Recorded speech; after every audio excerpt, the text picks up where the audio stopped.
सेवक जी भी महाराज ने कहा है कि चलत पूंजी सीखो, श्वास रूपी पूंजी खो करके इस संसार से जाना पड़ता है। अन्य देव सेवी सकल चलत पूंजी सीखोए, चलत पूंजी सीखोए रोए जख देव से गवावत, सोई छपत सब रैन जोई कपिसम जुन चावत, कोई विषम विष विषय कोई सतगुरु नहीं लाधा। सतगुरु की प्राप्ति ना होने के कारण वो अन्य देवी देवताओं में अपने चित्त को लगाते हैं और सकामता पूर्वक कामना पूर्ति के लिए भाव करते। पूर्ण हो गया तो और आसक्त हो गए और ना पूर्ण हुआ तो अश्रद्धा हो गई। पर प्रभु श्री हरि ऐसे नहीं, कामना करोगे, अगर उस कामना से आपका मंगल होना है तो पूर्ण करेंगे, नहीं तो चाहे जितना करो वो पूर्ण होने ही नहीं देंगे। वो आपका मंगल चाहेंगे। मंगल भवन अमंगल हारी, भगवान मंगल भवन है। इसलिए श्रीपाद प्रबोधानंद कह रहे हैं कि अन्य किसी देवी देवता की तरफ चित्त ना लगाकर मात्र श्री राधा माधव के चरणों में चित्त लगाओ। निर्विशेष ब्रह्म में जो निष्ठावान पुरुष है वो जिस मोक्ष सुख को प्राप्त करते हैं, इस प्रेम सुख को प्राप्त करने वाला उस मोक्ष सुख को भी त्याग देता है।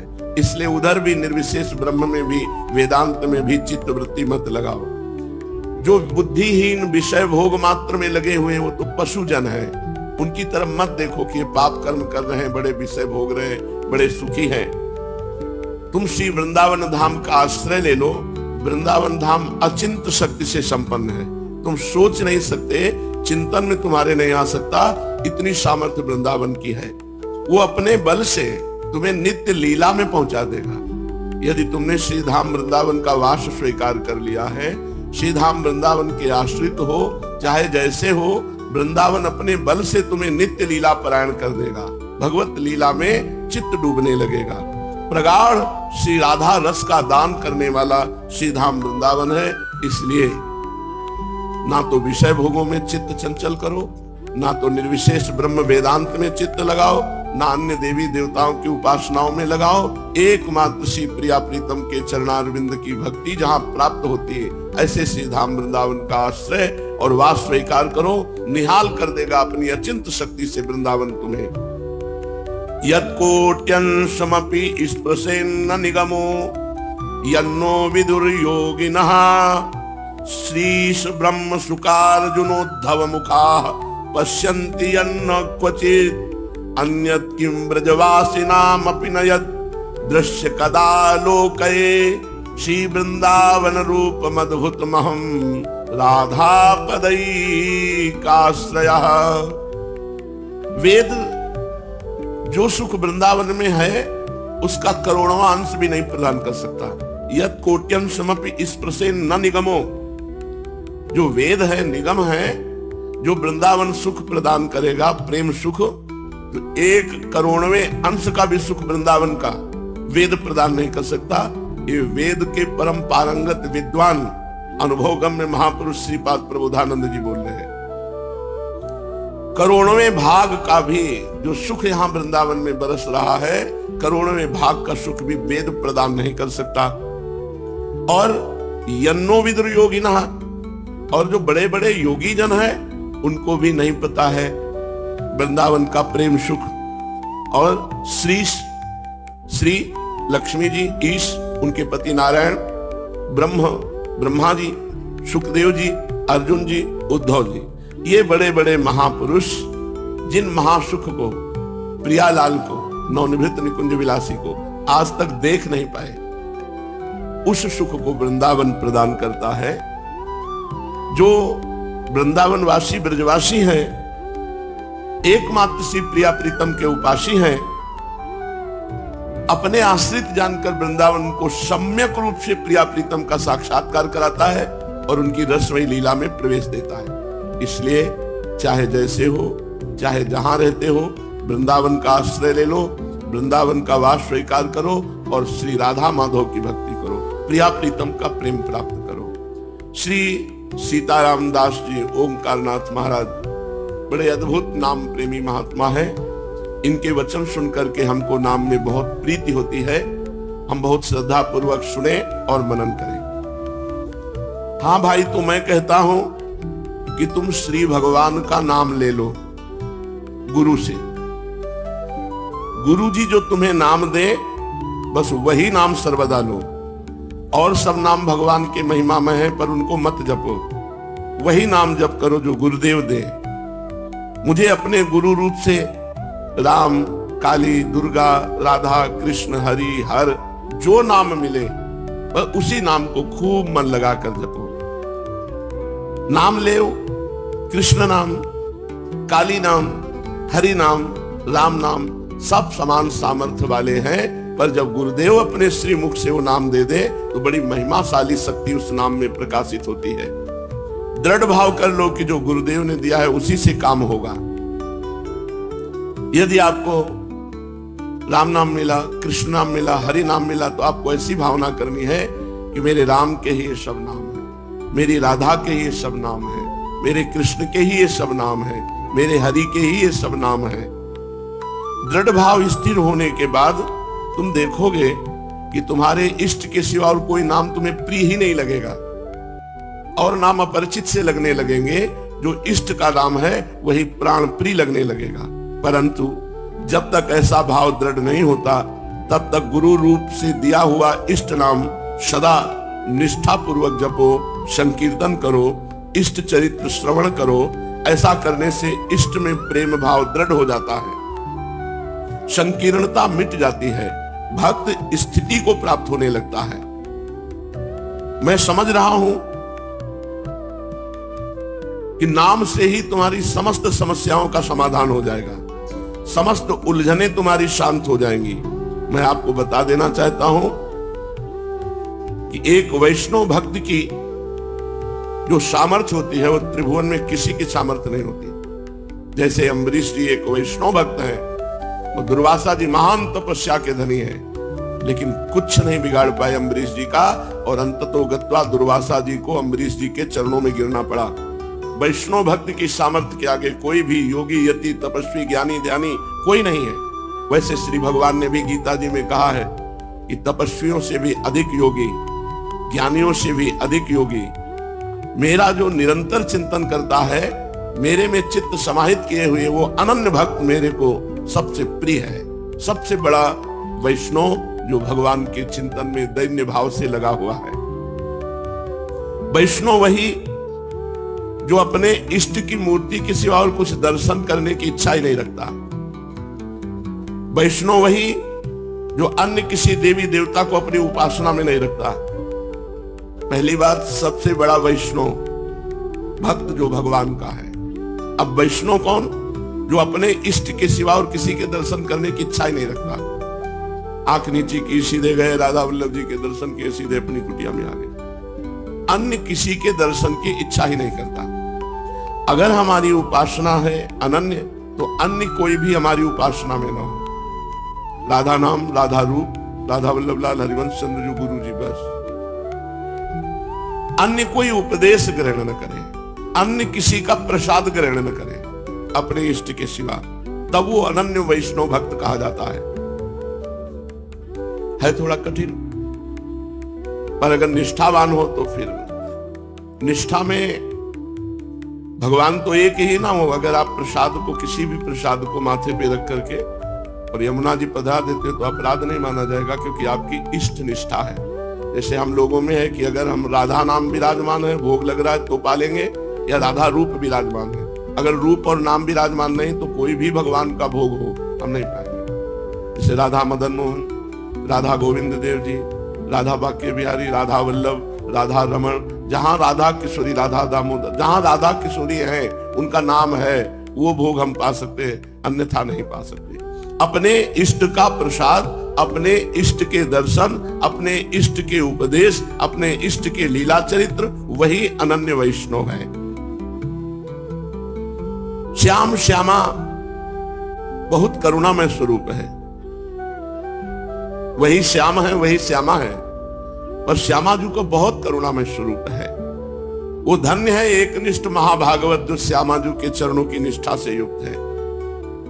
एक बार श्री रूपलाल गोस्वामी जी जगन्नाथपुरी गए, दर्शन किए जगन्नाथ जी के, प्रणाम किया, भक्तों को प्रणाम किया। बड़ी उदारता पूर्वक जगन्नाथ जी के पार्षदों ने महाप्रसाद अर्पित किया, माथे पे लगाया, प्रणाम किया और अपने सेवकों को दे दिया। इसको रख लो, यमुना जी को प्रदान करें। तो प्रसाद की महिमाएं हाथ में आते ही पहले मुख में जाना चाहिए।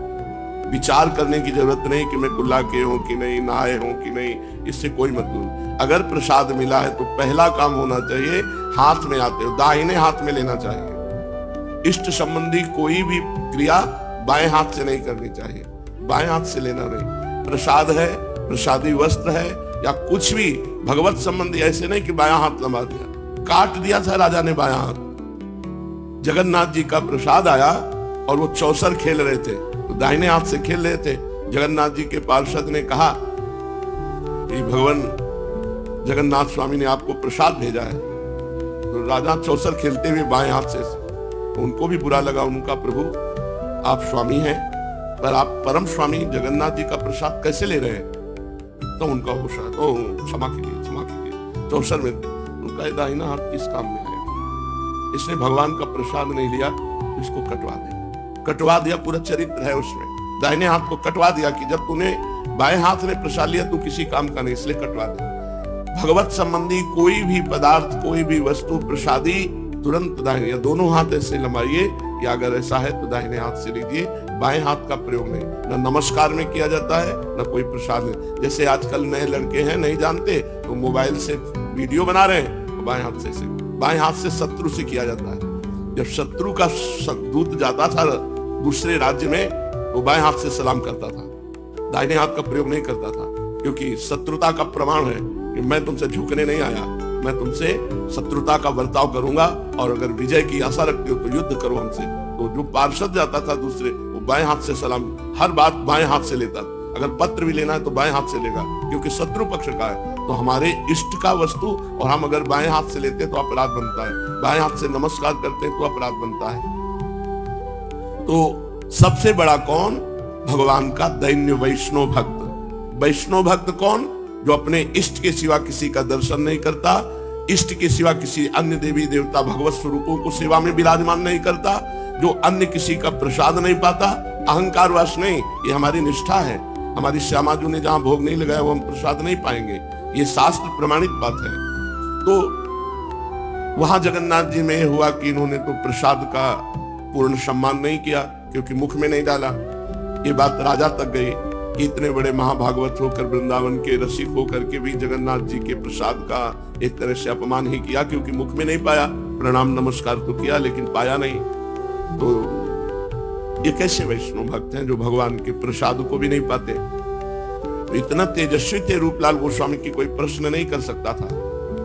उन्होंने, जो वहां के राजा थे, वहां की परिपाटी थी, कोई विशेष उत्तर लेना हो तो जगन्नाथ जी में सुला दिया जाता था। जगन्नाथ जी उससे स्वप्न में आकर उत्तर देते थे। तो ऐसा ही उनके जगन्नाथ जी के सेवकों में से सुला दिए गए। तो स्वप्न में जगन्नाथ जी ने आकर कहा उनको मत कहना, क्योंकि वो प्रियाजू के रसिक अनन्य है और प्रियाजू का अधरामृत तो हम भी पान करना चाहते हैं। अगर वो हमारा नहीं ले रहे हैं प्रसाद तो उनको कोई दोष नहीं लगेगा, क्योंकि प्रियाजू की अनन्य सखी है, इसलिए उनसे कुछ न कहा जाए। तब वो जाग करके सबको बताया कि ऐसा श्री जगन्नाथ जी ने कहा। अपनी निष्ठा, हम कोई अपराध नहीं कर रहे, लेकिन हम अपनी लाडली जू के निज जन है, हमारी स्वामिनी जू ने नहीं पाया तो हम नहीं पाएंगे। वैष्णव भक्त का ध्यान साध्य से कभी विचलित नहीं होना चाहिए, अपने इष्ट में लगा रहना चाहिए। बाह्य साधन और बाह्य उपचारों की आवश्यकता नहीं, आवश्यकता है आंतरिक चिंतन की। ये जो बाह्य उपचारों और बाह्य साधनों में लग जाते हैं वो आडंबरी हो जाते हैं, वो निष्फल हो जाते हैं, वो फिर आवागमन के चक्र में फंस जाते हैं और उनको सात्विक अहंकार हो जाता है। मैंने इतने मंदिर बनाए, मैंने ये दान किया, मैंने ये इतने प्रोग्राम किए, इतने अनुष्ठान किए, उनको सात्विक अहंकार हो जाता है। सात्विक अहंकार साधारण भक्ति, लेकिन असाधारण प्रेम भक्ति बिल्कुल नहीं। इसलिए एक निष्ठता में संकुचित मत हो, डरो मत, अपने इष्ट के अनन्य हो जाओ। बहुत जोर की बात बाबा कह रहे हैं। यदि अपने इष्ट के सिवा और कुछ देखने का मन करे तो आंखें बंद कर लो। गृह द्वार आत्मीय जन स्त्री पुत्र पशु पक्षी भगवत स्वरूप कोई नहीं, इष्ट के सिवा कोई नहीं। आंखें बंद कर लो। अगर इनको देखो तो इष्ट रूप में देखो, मेरे राधा वल्लभ लाल इस रूप में है। बस राधा वल्लभ ध्याय के और ध्याये कौन, व्यासई देत बने नहीं बरी बरी प्रतिलोन। एक एक पकौड़ी में अलग से नमक नहीं मिलाया जाता, फेंट में मिला दो हर पकौड़ी में पहुंच जाएगा। ऐसे ही राधा वल्लभ जी की उपासना संपूर्ण जगत के देवी देवता सबकी उपासना हो गई। राधा वल्लभ ध्याय के और ध्याये कौन।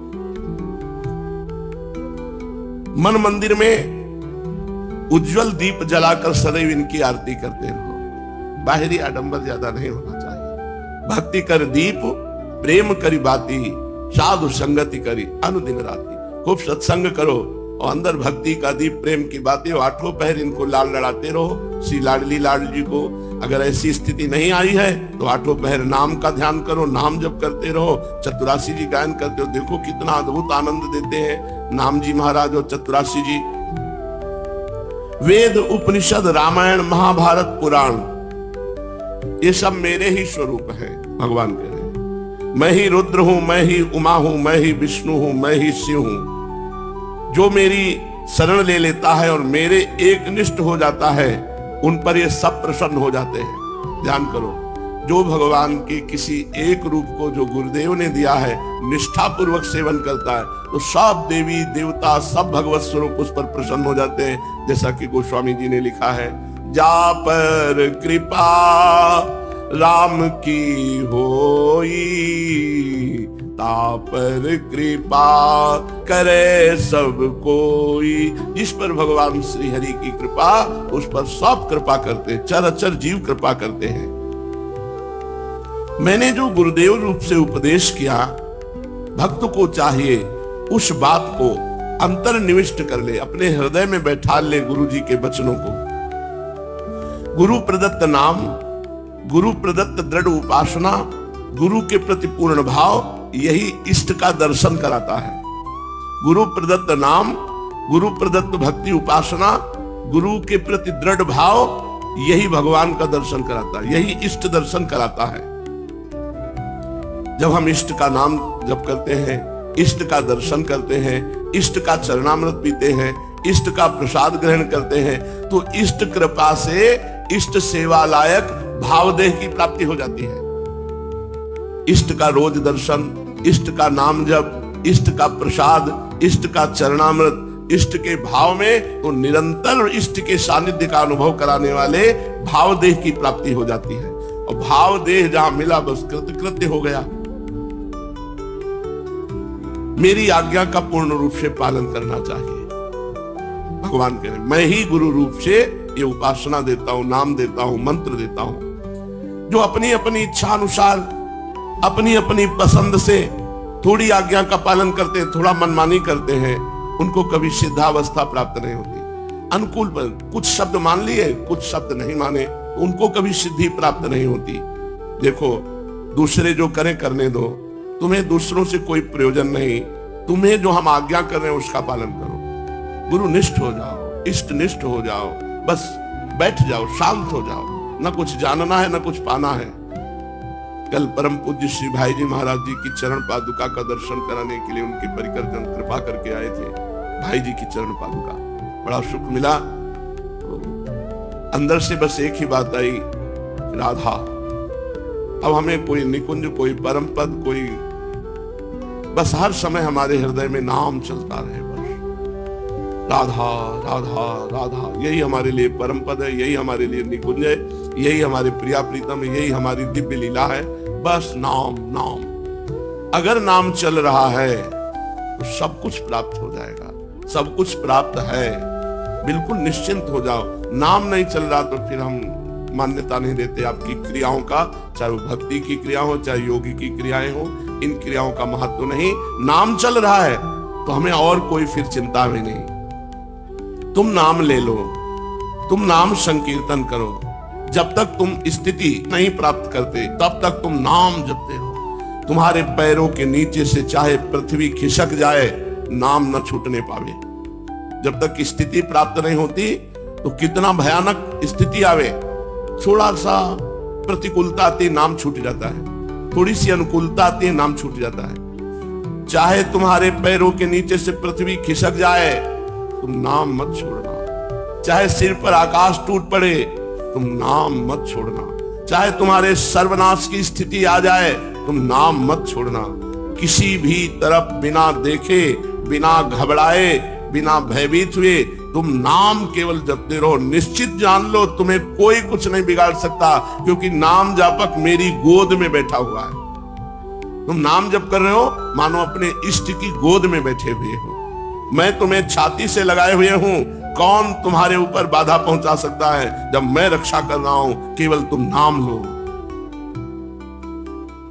हृदय से विचार करो, हे नाथ मैं शरणागत हूं, हे प्रभु मैं निराश्रित हूं, केवल आपका आश्रय है। मैं तुम्हारा हूं, मैं तुम्हारा ही रहूंगा।